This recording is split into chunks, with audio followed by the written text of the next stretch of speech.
안녕하세요. 저는 결혼한 지 3년 다 돼가는 30대 초반 여자입니다. 저는 어려서부터 엄마 껌딱지라는 소리를 들을 만큼 친정 어머니랑 가깝게 지냈어요. 그래서 저는 결혼하고 나서 저희 시어머니 되실 분과도 저와 엄마의 관계처럼 그렇게 가깝게 지내고 싶었어요.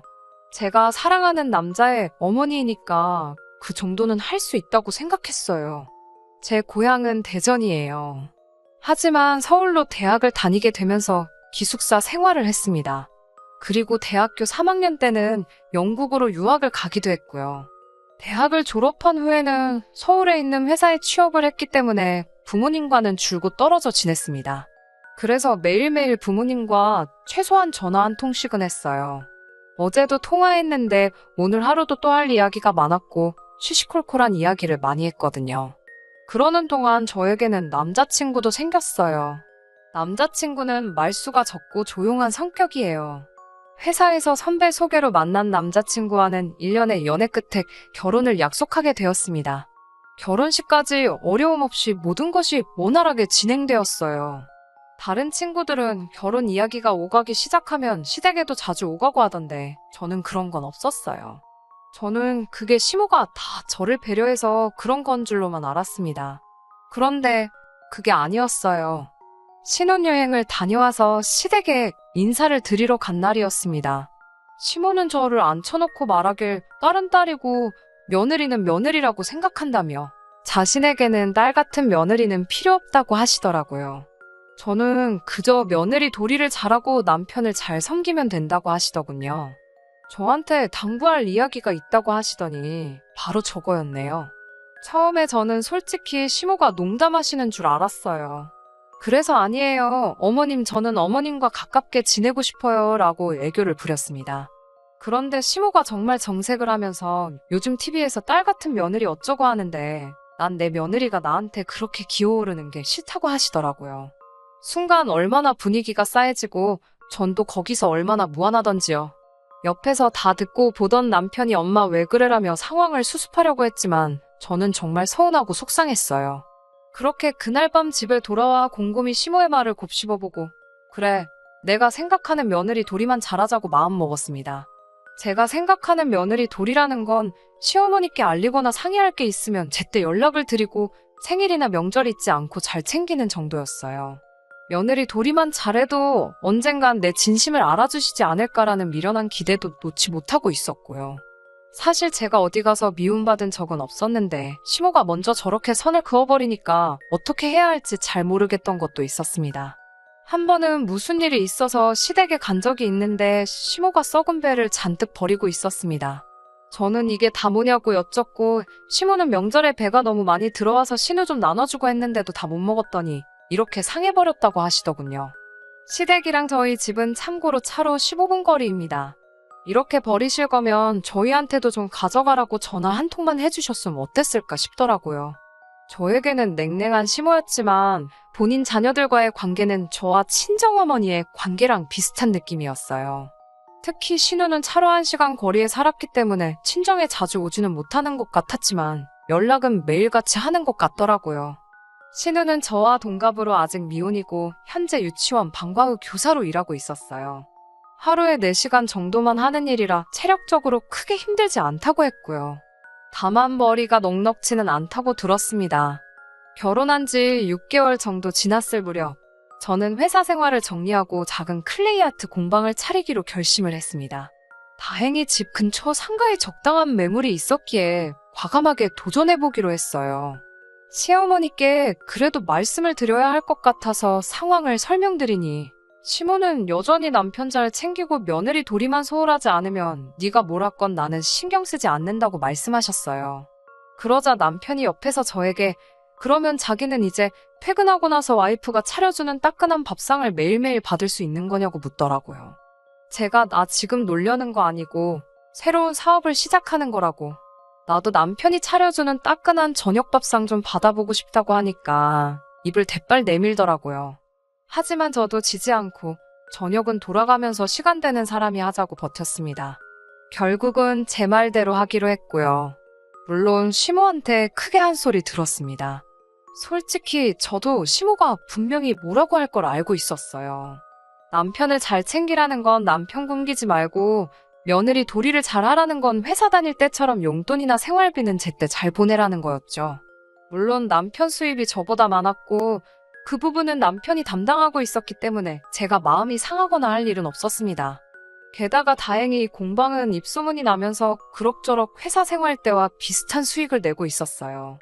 저도 절대로 가벼운 마음으로 시작한 일이 아니었기 때문에 감사하며 더 열심히 운영했습니다. 그러다 얼마 전 시모가 계단에서 넘어졌습니다. 시장에 가려고 아파트에서 나오는데 엘리베이터가 고장이라 계단으로 가신 게 화근이었지요. 반질반질하게 물 청소된 계단을 미끄러지면서 무릎을 다치셨다고 하더라고요. 수술도 해야 하고 입원도 해야 한다고 들었습니다. 최소 2달은 넘게 병원 신세를 지어야 한다고요. 사실 시부는 남편이 어렸을 때 돌아가셨고 그 이후로 시모가 남편과 신우를 키웠어요. 그렇다 보니 시모에 대한 남편의 사랑은 굉장히 극진합니다. 그래서 저도 남편하고 신우한테 고생이 많겠다고 했어요. 당연히 그 둘이 할 거라 생각했습니다. 그런데 막상 병원 생활이 시작되니 시모가 저에게 병수발을 들라고 하네요. 그동안 딸 같은 며느리는 필요 없다고 그렇게 몇 번이고 칼같이 선을 그으시던 분이 저에게 툭하면 전화를 해서는 왜 안 오냐고 물으세요. 그리고 덧붙이는 말씀이 신우는 너무 멀리 살고 네 남편은 회사 생활을 하니 제일 움직이기 편한 네가 오는 게 좋지 않겠냐는 거예요. 저 역시 하는 일이 있으니까 안 된다 하고 간병인을 쓰자고 했어요. 그러자 남편이 자기 엄마를 남한테 맡길 수는 없다면서 저더러 공방은 잠깐 문 닫고 시모 간병을 해달라고 보채더라고요. 그래서 제가 남편에게 제가 벌어 생활비랑 다 책임질 테니 당신이 쉬면서 시모 병 간호해드리라고 했습니다. 솔직히 저는 남편이 그러면 저한테 정말 고마워할 줄 알았어요. 그런데 남편은 오히려 저에게 섭섭하다면서 투덜거리더니 병수발 같은 건 며느리가 하는 거랍니다. 시모도 같은 여자가 도와주면 편할 것 같아서 그러는 거라고요. 제가 남편에게 그랬어요. 솔직히 저 혼자 처음부터 착각해놓고 서운해하는 걸 수도 있지만 단 한 번도 시모한테 정을 느껴본 적이 없어요. 정말 말 그대로 남보다 못한 사이이죠. 그런데 이제 와서 저더러 간병을 하라니 너무 염치 없는 거 아닌가 당황스럽더라고요. 남편, 신우 그리고 시모 너나 할 것 없이 간병인도 싫다. 휴직도 못한다. 손사래를 치더라고요. 저더러 너는 따로 휴가 눈치 볼 필요도 없고 혼자 일하니까 퇴근 시간 조절도 할 수 있지 않냐면서 왜 이렇게 매정하냐고 묻더라고요. 저더러 이기적이고 정 없는 사람이라고 저 같은 여자랑 못 살겠다 하더라고요. 그런 남편을 보면서 저도 제가 왜 이렇게 글러먹은 사람하고 결혼한 건지 이해가 안 되더라고요. 그래서 이혼하자고 했어요. 처음으로 공방문을 2시간 일찍 닫고 집에 와 남편 짐 싸서 문 앞에 던져놓고 현관문 비밀번호를 바꿨습니다. 결혼할 때 집은 제가 살던 전세집에 남편은 냉장고랑 텔레비전만 들고 왔어요. 그런데 막상 이혼하자고 제가 나서자 남편이 이런 이유로는 이혼을 못 해준다고 난리를 쳤어요. 병간호에 대해 남편이 말하길 시모가 역병상 며느리가 시모한테 헌신하는 모습을 보니 요즘 저런 며느리가 어디 있나 싶어서 부러워하셨더래요. 그러면서 정말 저한테 공방문을 닫게 하고 병원에만 있게 하려는 생각은 없었다고요. 제가 너무 단호하게 싫다고 해서 제 고집도 꺾어보고 싶고 말이라도 그래 내가 병수발 들게 하면 자기가 됐다고 하고 시모께는 며느리가 어머니 모시고 싶다 하는데 자기가 못하게 할 참이었다고요. 저 같은 호구를 놓치는 게 아쉬웠는지 남편은 갑자기 미친 듯이 저에게 매달리더라고요. 하지만 남편의 궤변을 더 이상 들어주기도 싫었고요.